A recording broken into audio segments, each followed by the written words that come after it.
Hi guys, welcome to the Wrestling Retrospective, and in today's video I'm doing my review of AEW Double or Nothing 2022.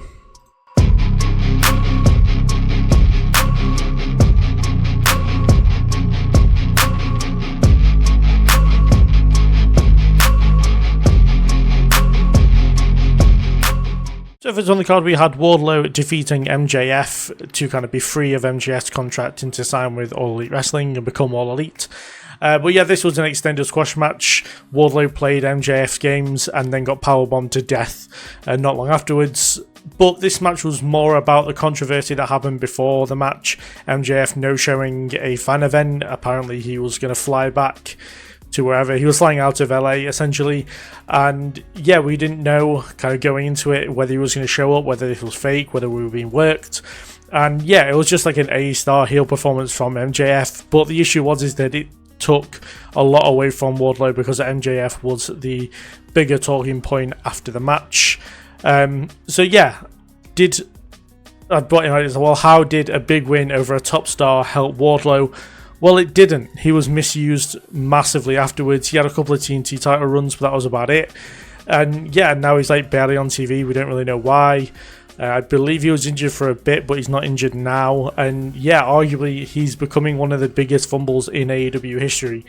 And yeah, I just understand again how you get a big win like this, a dominant win over like one of the Mr. AEWs, and yeah, do absolutely nothing with him afterwards. It makes absolutely zero sense. The match, I can't really say if this is a good or a bad match. It was just a squash match, and as I said, it should have done Wardlow the world of good, but unfortunately it just simply didn't. After that, we had the Hardy Boys defeat the Young Bucks in what was a mediocre tag team match. The Bucks more or less carried the match, which was kind of to be expected, with the age of the Hardy Boys. It doesn't surprise me that the younger guys kind of took lead. But yeah, Jeff just didn't seem all there, in my opinion, and not like in the funny, meme ways that people say about Jeff. I mean, like, things just didn't seem very on with him. He didn't seem to be doing very well, and he was spending like a lot of time on the outside once he got the tag out. And also, he took an unnecessary spot on the steps where he swantoned, I believe it was Matt, on the sideways steel stairs, which kind of felt like they didn't need to do that. It was just like, we need a Hardy's trope in the match. But yeah, the Bucks looked very good and massively helped this match as a easier way to watch it. It was a shame that they lost. It really probably would have been better off if the Bucks had been put over here by the older tag team. As yeah, the Hardys didn't need a win at this point, and said it just made the most sense to give the Bucks the win. But yeah, it was just a lacking performance from the Hardys, which kind of brought down the Bucks instead of like a top performance by the Bucks that brought up the Hardys. And honestly, I kind of feel sorry that the big tag team match of that year, being the Hardys versus the Bucks, kind of ended up the way it did. And trust me, I don't feel sorry for the Bucks often because I really don't like them. But yeah, this just, I don't know, this left a really sour taste in my mouth. After that, Jade Cargill successfully defended the TBS Championship against Anna Jay in a match that was fine. It kind of stagnated at times, but I think at this point Anna Jay wasn't as fluid in the ring as she is now. And Cargill her AEW matches are very much one of the same. Like, you could put it up against probably most of her other matches and they're very, very similar. So Cargill kind of kept to her own kind of style of match for this one. Yeah, she controlled for the first half, Jade Cargill. I mean, Anna Jay got some big offense in the second half of the match, but couldn't quite topple the behemoth that was Jade Cargill in AEW. The title never felt in jeopardy. Anna looked strong in defeat with the Avalanche Jade to have as the finish. But again, it was just fine from Anna. It's not one of her best matches. Same for Jade Cargill. She had a much better match, in my opinion, with Tay Conti a couple of months before at Revolution. And yeah, after the match, we saw the debut of Athena, which I thought at the time she being Athena, she was going to be the one to take the title from Jade Cargill. I remember thinking that when she first debuted. But no, we'd have to wait another year as Jade Cargill as champion before she lost it to Chris Statlander.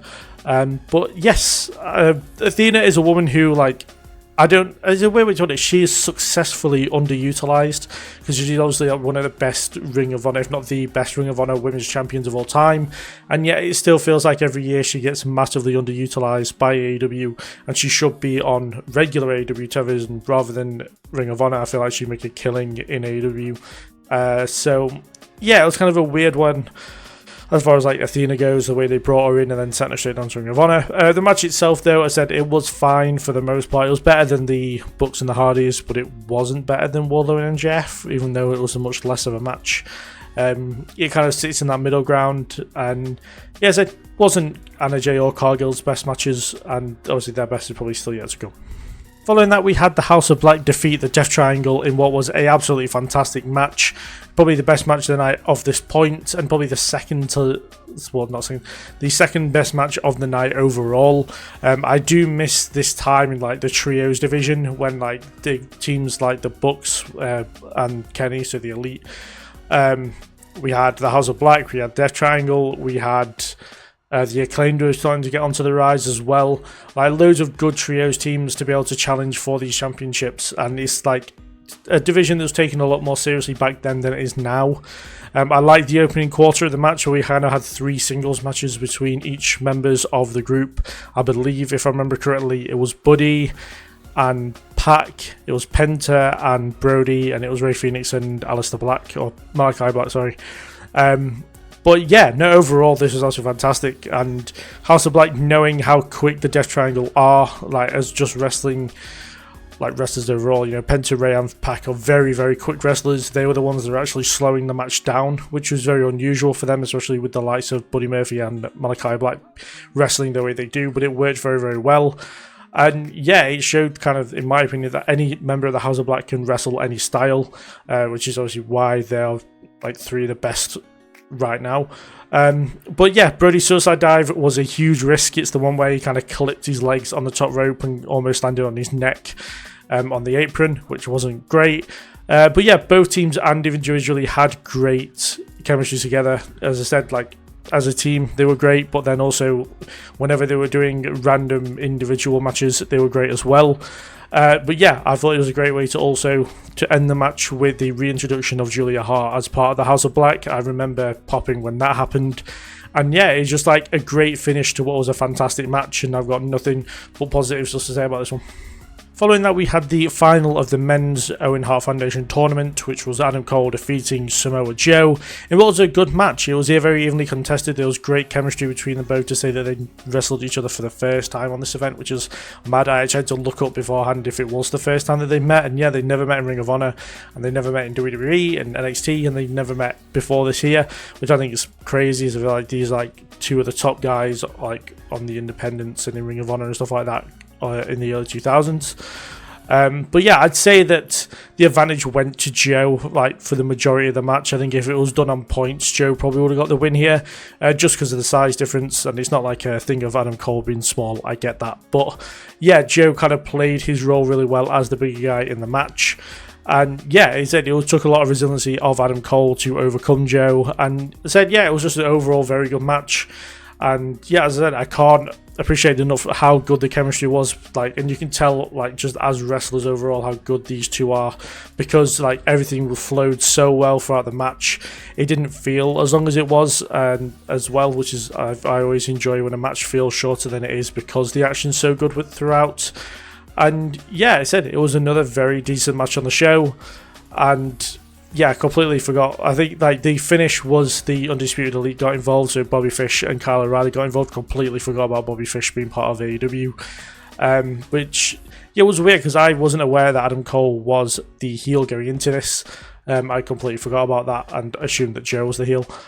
So yeah, the fact that like it was a heel overcoming a bigger guy kind of gave me more appreciation for Cole getting the win here, even though he cheated. And yeah, it kind of fit his kind of way of winning when he is a heel quite well. Following that, in the women's side of the finals of the Owen Hart Foundation tournament, Britt Baker defeated Ruby Soho in what was a fine match. There was nothing particularly special about it. It was okay for what it was. I think Ruby probably should have won this match in hindsight. I feel like when she had Britt Baker in the sharpshooter and she was in it for a while, that probably should have been the finish. You know, to have someone win with a sharpshooter in the Owen Hart tournament and in the first Owen Hart tournament, I feel like would have fit really, really well. And also would have massively helped Ruby's kind of overall career having this big win, because Ruby's kind of like I don't want to say like the Drew McIntyre of WWE, but of AEW, sorry, but like she is a bit of a bottle job when it comes to big matches. You know, she lost the TBS title match against Chris Statlander. She lost multiple times against Britt Baker in big matches. She lost the final of the TBS Championship to Jade Cargill as well. She always just seems to get so far and then fails, which is a massive shame. I felt like, as I said on multiple times on this channel, I felt like Ruby Soho was kind of set up massively for success when she first debuted. But I said it was just not supposed to be, I guess, with Ruby Soho. But yeah, the match probably should have been earlier on in the show. It wasn't that good. I probably would have swapped it with the Anna Jay and Jade Cargill match. But yeah, I kind of expected a better match out of these two, and like even their Grand Slam match for the title wasn't that good, but it was better than this one. And yeah, I wasn't massively on the fact of Britt Baker winning by roll-up, but it was another okay match on the card. Britt Baker got the win, which I'm sure AEW probably regret doing now because of all the situation around Britt Baker and her being the first one of their own hot tub. It probably annoys them. But yeah, I said it was a fine match. It served its purpose. I just expected a bit better out of the women's final than we actually got. Following that, we got the, now looking back, the very random match where we got Men of the Year, which was Scorpio Sky and Ethan Page teaming up with Paige Van Zandt, defeating the team of Sammy Guevara, Tay Conti or Tay Mello, and Frankie Kazarian in what was, again, another mediocre match. The right team won, but Paige didn't really do much in the match. Not Ethan Page, Paige Van Zandt didn't do much in the match. I feel like it was AEW kind of wanted their own Ronda Rousey or Shayna Baszler, so they brought in Paige Van Zandt and it didn't really work out. This is the only match she actually had in AEW. Yeah, so the Men of the Year and Kaz all got booed throughout, and then kind of Guevara and Tay Mello got booed as well. And like everybody in this match pretty much was getting booed, which was very, very weird. And it kind of was hard to establish who the babyface team was, especially when like Tay Mello and Guevara were constantly trying to rattle the crowd into booing. Obviously, in my opinion, like Scorpio Sky and Ethan Page were the ones probably worth cheering, just because they are the better wrestlers, in my opinion, in the match. But yeah, as I said, it wasn't great. But obviously, Dan Lambert being in the corner of Ethan Page and Scorpio Sky would get them booed because Dan Lambert used to like really rattle the crowd when he used to be on AEW all the time. I kind of miss him on AEW television. He was kind of funny now looking back. But yeah, it was just a really put together tag match. It didn't really work out very well. I don't know why they put this on the pay-per-view. It was probably better off on one of the weekly TV shows. And yeah, Ethan Page and Scorpio Sky deserved a lot better than this on what back then was the biggest show of AEW's year. And yeah, I think what the highlight of the match, in my opinion, was when Guevara kicked Tay like straight in the mouth. I believe he super kicked her. But yeah, for me, just another okay match to follow the okay match we've just had, which is unfortunate, but yeah, not the best like middle of the show, in my opinion. Following that, we had another kind of random match where we had Kyle O'Reilly defeat Darby Allin in what, to be fair, was one of the better matches of the night. It was only like, I think it was just under 10 minutes long. But yeah, those two went out and beat the crap out of each other. And I mean, Kyle really seemed like he was out to bloody Darby for real, in a very safe way. But yeah, Kyle's kicks to Darby's head, moments. Blech. Darby, no. Well, I'll try this again. Kyle kicked Darby's head off moments into the match. It was brutal looking. But yeah, this was a very, very physical match. It was probably the most traditional wrestling match I've seen Darby Allin have. You know, Kyle was going for like big strikes and submissions, and Darby was kind of going down the same route as well, which was very kind of weird for Darby Allin, as we know he likes to throw himself around. But yeah, this was a great match. The physicality was like so intense that, it kind of made me like this match a lot more than I remember liking it. Kyle countered out of a lot of typical Darby Allin offense. The drive. I put drive into the guillotine. Interesting. I did the suicide dive into the guillotine, which I thought was really well done. And then he didn't. Darby Allin went for a coffin drop, and he landed straight into a armbar from Kyle O'Reilly, which was really good. I'm terribly tripping over my words for this one. But yeah, everything worked out really well for this one. I would have loved to have seen them have a rematch, now that I've realised how good this match is, which I don't believe we got. I think this is the only time these two have met in singles action, but you have to mistake me if they have in the comments. But yeah, it's a very enjoyable match. Didn't expect this one to be one of the better matches on the card. I actually forgot this ever happened. But yeah, absolutely fantastic. After that, we had Thunder Rosa successfully defend the AEW Women's World Championship against Serena Deeb, and it is not very often I describe a match, a wrestling match, as boring, but my god, I couldn't wait for this one to end. I was so fed up with what they were doing. Deeb matches I always find very, very tedious. It reminds me a lot of like old Daniel Bryan matches, not Bryan Danielson, Daniel Bryan in WWE, and kind of William Regal matches. Like, I really don't enjoy that style of wrestling, and yeah, it just, you know, with a lot of grappling and a lot of submission-based stuff, I don't know, I kind of find it a bit boring. But yeah, it's just, as I said, it's just not my kind of thing. Rosa matched Deeb style well, to be fair. I'm not the biggest fan of Thunder Rosa either, but, you know, she did meet Serena's kind of, as I said, Serena's style of wrestling, she met it very well. She kind of wrestled her kind of match, which you can kind of appreciate out of a defending champion. Normally the champion would have the challenger wrestle their kind of match. But yeah, I don't find Thunder Rosa any kind of good either. She just did this very well. For me, it was just a meh match. It was very traditional kind of wrestling, but almost too much traditional wrestling, to a point, I said, where I kind of found myself getting distracted. I remember not really enjoying this one very much when I watched it live. And yeah, I don't know, I just wasn't a big fan of this one, but Thunder Rosa getting the win was fine. I couldn't see Serena Deeb getting the win here. But yeah, Thunder Rosa went on to have a lot better defenses, even if I wasn't a fan of hers overall. After that, the action picked up massively as we saw the Jericho Appreciation Society defeat Jon Moxley, Bryan Danielson, Eddie Kingston, Santana and Ortiz in Anarchy in the Arena. I believe this was the first Anarchy in the Arena, or the second maybe. But yeah, this was a wild match, especially the kind of memed Eddie Kingston part of the end where he wanted to set Chris Jericho on fire, and then he started having a scrap with Danielson, but I'll get to that. But some highlights for me, as I'm not going to try and break down the wrestling because there simply wasn't any. But yeah, I do miss seeing Judas for the entrance of the Jericho Appreciation Society. I do hope upon return he does have Judas back. Though Spotlight is a pretty decent song, yeah, I miss singing Judas every week. The music trope, I think, begun in this one where they played Wild Things over and over again until Jericho pretty much smashed the system into bits. The fire extinguisher to the face of Moxley just after he'd been quite badly cut was awful. I can't imagine how bad that stings.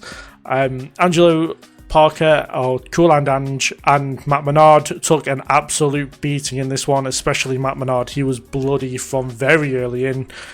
Yeah, the ending is a bit meh, you know, with the kind of two submissions to finish the match. They had Jericho had Danielson in the walls of Jericho, and then Jake Hager came in and choked Danielson with the top rope that Moxley had just taken apart from the ring earlier in the match. But yeah, the first half of this match was absolutely awesome. The second match was a bit mid, but overall it was a good match. There's a lot better Anarchy in the Arena matches. For example, this year's was very good. 2023's was good when it was the Blackpool Combat Club versus the Elite. I did enjoy that one a lot more. But I think the biggest talking point of this match was Eddie Kingston kind of coming out with the gasoline all bloody coming down the entrance was very funny. And yeah, it's just like overall it's a very enjoyable match. It's just that the second half was a bit like, I don't know, it just kind of didn't fit the Anarchy in the Arena part other than Eddie Kingston pretty much.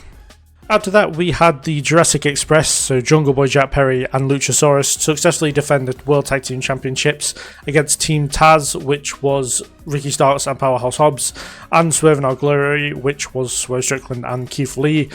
Yeah, this was a very fun match. Once it broke down, kind of, again, we did the whole trope of like two people starting the match, but then, you know, it kind of broke down, and then we kind of had to the two league competitors just randomly be the two people to finish the match, which always seems to be the case in multiple team tag team matches. I don't know why they just don't make the multi-team tag matches just Texas Tornado, would just be a lot easier.